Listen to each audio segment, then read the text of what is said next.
What's going on, everybody? Welcome back to the channel. This should be the video that we start the 3000 GT drift car. Let me clean you guys up here a little bit. So I have been busting my butt since the last video to try and get this thing done, and I think we're there. Now, when I say done enough, as I mentioned in the last video, I just want to get this thing driving enough so that we can move it to the new house, make sure everything's good, move it to the new house, and then do some tidying up in some areas. Let me explain those areas. So today I pretty much finalized putting the drivetrain back in. I got everything on. Again, ignore my valve cover. I tried using paint stripper on it, and while it worked, it just wasn't getting through everything on it. So I am going to probably look for someone with like maybe a factory valve cover laying around, or get this one stripped professionally, drill out the rivets for the baffles, remove the baffles, clean it all out, and then put the baffles back in. Go through that whole process. You Mitsubishi guys will be familiar with that. But I got the throttle body and the intake plenum painted, and I could not be happier with how they turned out with all of the zinc coated hardware here. It looks sick. And this is kind of what I was going for. So I used the paint stripper on the intake plenum and everything just came right off. There was like 2 layers of spray paint on it from over the years. Everything came right off. And then we got it coated with the Seymour 316 stainless steel paint.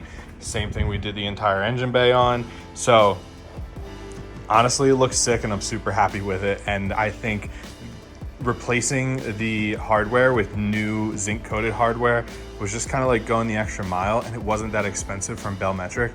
Going the extra mile, and it really just makes everything look new. So I'm super happy with that. I need to get a new radiator cap. This Blitz one is demolished, so probably gonna grab, I wanna see what looks better. Either, I was kind of thinking the Gretty ones, so I'll probably grab one of those from Faction. And then, yeah, intercooler piping. I guess I could say ignore it for now because I'm gonna be cleaning it up, also polishing it, but I'm gonna be getting new couplers. So the red couplers are gonna be going. They're super ugly. Also, my mismatched coilover top hats, that'll be getting changed, and I'll be getting those coated as well. But all in all, you know, I'm super happy with how everything turned out, the cleanliness of everything, the zinc hardware and all that. And I'm super excited that this car, fingers crossed, will not be burning oil and will be running well again. And everything will be nice and sealed up and no leaks. So I'm pretty much to the point. I got power hooked up. I didn't turn the switch on yet, but I don't even think my battery's hooked up. So I'm gonna open the garage, hook the battery up in the trunk there, and then I'm probably gonna pull the fuel pump fuses out. That way I can crank this thing to get some oil circulating. I unfortunately can't drive it tonight because I need a hose clamp for the upper rad hose and for that rear heater core line right there. So they disappeared in the midst of all the madness. So that will have to wait. We're struggling to bleed the clutch. So for some reason, we're just not getting any movement. I think it's just so airlocked because that whole system was drained that what I'm gonna do is tomorrow I'm gonna go grab some more brake fluid.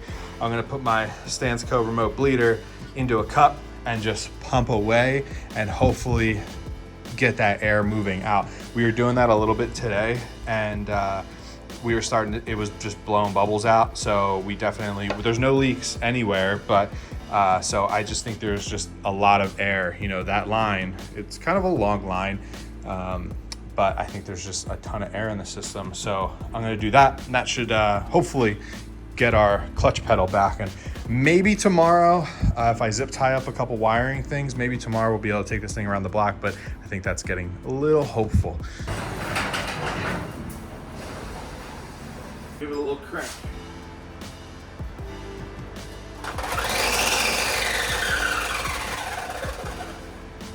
Something is touching the fan.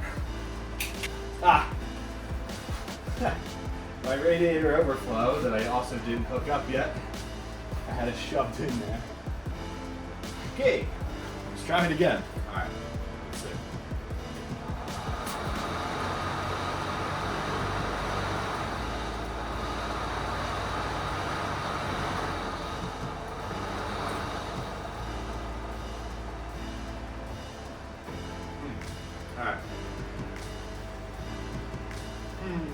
So nothing when I turn the key to start.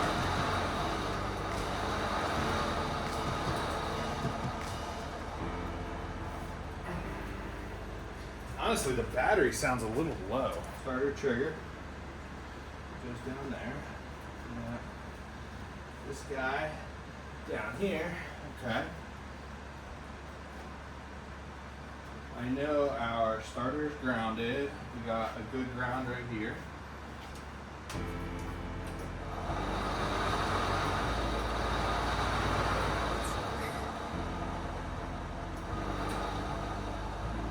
All right, so I've been doing some digging in the interior. I tested around the key, and let's see. Someone's setting off fireworks. Sounds like in my backyard. Yep. Sounds like tonight's firework night in the abandoned lot behind us. So I'm getting the relay is clicking for the starter trigger wire. Well, why isn't the starter trigger wire triggering? That is where I'm perplexed here. So I know this is the white wire. That goes to the white wire. Let me pop this fender back off and go from there. Make sure that nothing happened to the white wire or the red wire when it comes out of the car. All right, so I've been messing with stuff here, and for some reason I am not getting power from the fuse panel to my trigger. So now I have this little jumper wire here, and I just touched it to the positive, and it blew this fuse, but I heard the stolen and we try and do something. So I'm going to touch this to the cutoff switch and see if it will crank the engine. Put some better gloves on. I just don't like, I always get weird touching electrical stuff.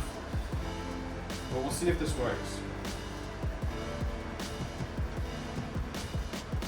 You guys ready?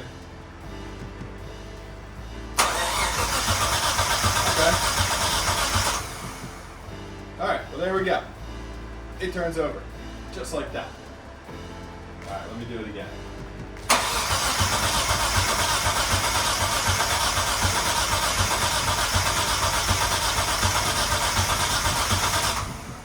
All right, I feel like we should be getting some oil pressure going now.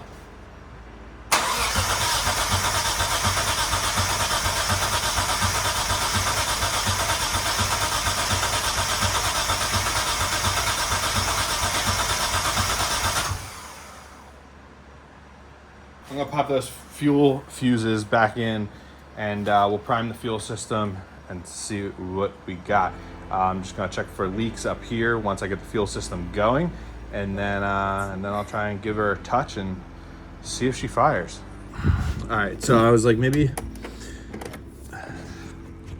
I need my grounds back. So I put one of the grounds that I used to have from the chassis to the engine, and then I'm looking over there, my cutoff switch, and I realize I'm an idiot. So those two big fat wires, yeah, they're supposed to be connected to where the blue side is. I have them all taped up together. They're not connected to anything, and I think that's my issue. So I'm going to hook everything back up to the key, hook those up to the battery, and then we'll try and start it. So I'm just gonna revert everything that I just did. Oh, would you look at that? We have two wire connections. One for the relay box, the other for the fuel pumps, I think. I don't know where these things go, but they're important and they need to be hooked up to this side, not to nothing. You know, looking at it, I was like, I feel like there were more things hooked up to this before. But we're good now. And then I also just turned the battery power back on and my headlights went down. So we're getting power to more places where it's supposed to be going. So I'm gonna hook the original trigger wire, this guy, up back where it was, and then we're gonna try and start it. So we should get fuel and everything. We'll prime the fuel, and then we'll try and finally start this thing. So let's see if I can prime it. Let's key on. Ah, look at that. I've got fuel. I've got fuel leaks.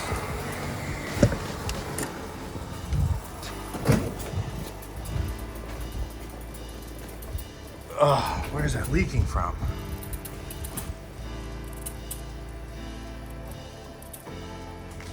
Well, that's a weird one. That is weird. Look where that's leaking from. It is leaking from where the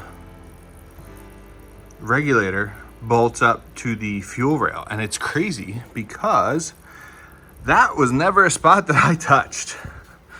That was an untouched spot. Never dull moment, you know what I mean? All right, but we're good down there. We're good on the feed. It's just this return is botched. Make sure there's no kinks or anything. That's just gonna drip on down there till it's done dripping on down there. All right, but so I'm gonna have to find some O-rings tomorrow, and I had to go out anyway for hose clamps for the cooling system, but I shut off the fuel pumps again. Let's see if the starter triggers when I turn the key like it should and like it wasn't before. Wow, still nothing. Huh. So I got a Vuitton O-ring set at Harbor Freight. I got a new O-ring on both the FPR and the adapter piece.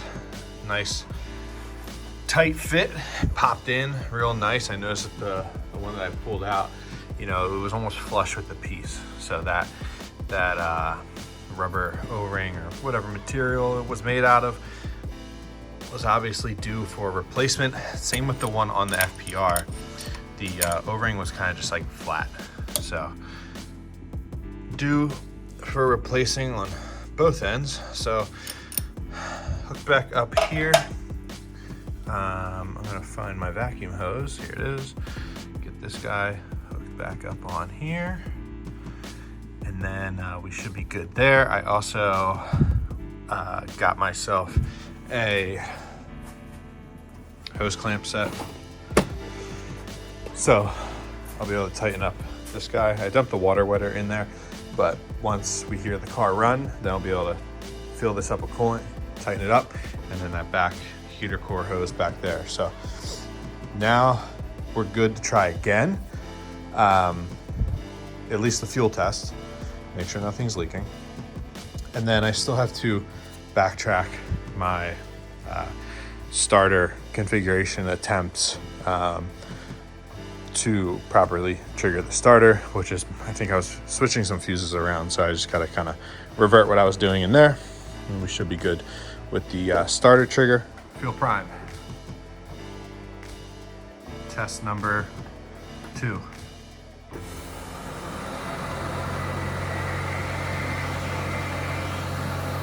All right. Oh yeah, look at that. We've got a solid 45 PSI. Let's pull this rag out here. Shoved in. No leaks. Yep, no leaks there. All right, so now we should be good to try and start this thing. So my little relay panel here, my giveaway is I got the relay box that lights up when the fuse is blown. So watch this, when I turn the key, I guess it's an easy indicator on which one I need the fuse in.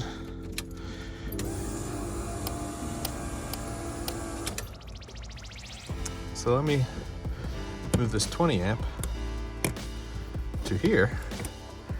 And if my thought process is correct here, that should trigger the starter.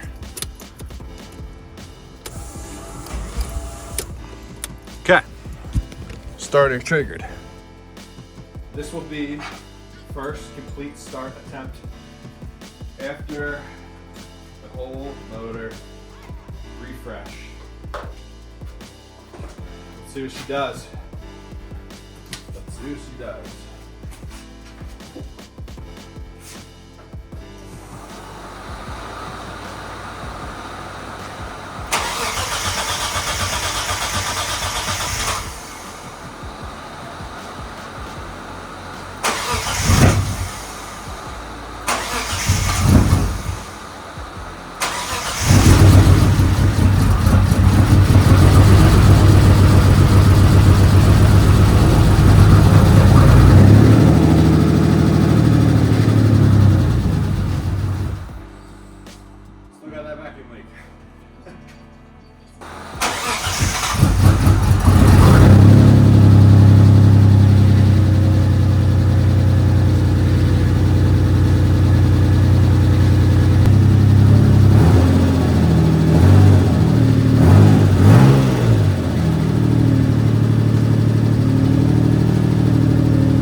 All right, so we got some smoke up front here. I think that's just oils and stuff on the exhaust manifold burning off. But we had a good amount of smoke back here, and I saw some wetness down in there. There's a bolt, and oil was dripping onto it, and then it was dripping down to the exhaust. So it's hard to see. I want to say it might be valve cover gasket. So let me make sure that back valve cover, those bolts are tight. But I feel like that's the only place oil can be coming from, because oil, here's the oil feed up top here. So oil feed is good going to the turbo. And if it's dripping down, the only other place where oil will be dripping down from there is the valve cover. So let me stick a socket down there and see if we can tighten it up. It would be rather unfortunate if the rear valve cover is the one leaking and not the front, because gotta pull the plenum to address that.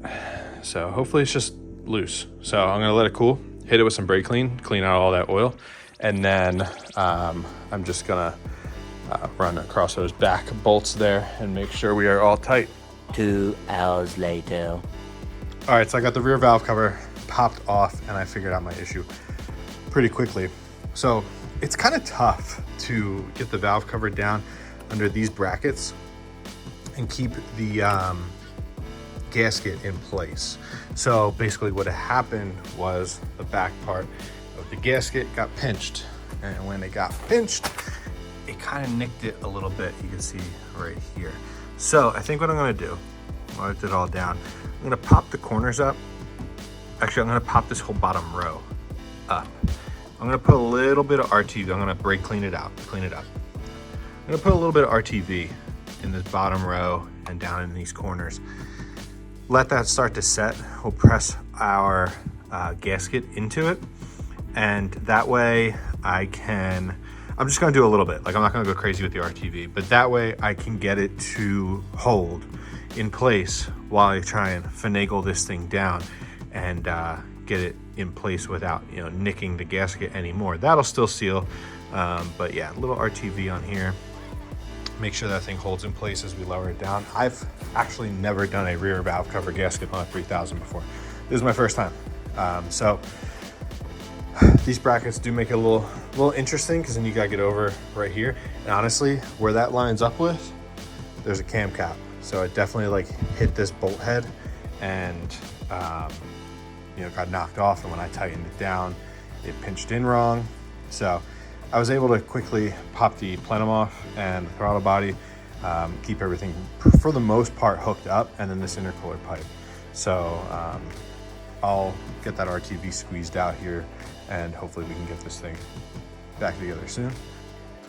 The fact that it ran, didn't blow up, oil leaks can be fixed, and we had nothing other severe catastrophic failures. I also put some water in it, all the distilled water that I had, in a bottle of water wetter. So I gotta get some more distilled water so we can finish filling up the cooling system. But it's getting there. This thing is so close, and probably within the next couple days of just, you know, little odds and ends, it'll be ready to get loaded up onto the trailer and brought down to the new house. And there we'll start filming some videos in the new garage that you guys have seen, but we'll start wrapping up the little odds and ends on this thing, and maybe bring this thing to a car meet or something soon, get it on the street, get it driving around again, stretch its legs. I miss driving a 90s Japanese car, that's for sure. I love my American cars, love the cts-vs, the Escalade, all that. I love the LS stuff, but I miss my 90s Japan car that has pop-up headlights, sleek, low, stands out, and all that too. So thank you guys for watching. Thank you guys for following along on the 3000 GT journey. She runs, we're back together. We're one step closer to finishing this thing. So thank you guys for watching. If you don't already, please subscribe to the channel, hit that like button, drop a comment. I love seeing guys comment on the YouTube videos. I love responding to you guys, going back and forth, having some conversation and whatnot. So drop a comment below. I'll see you guys in the next one.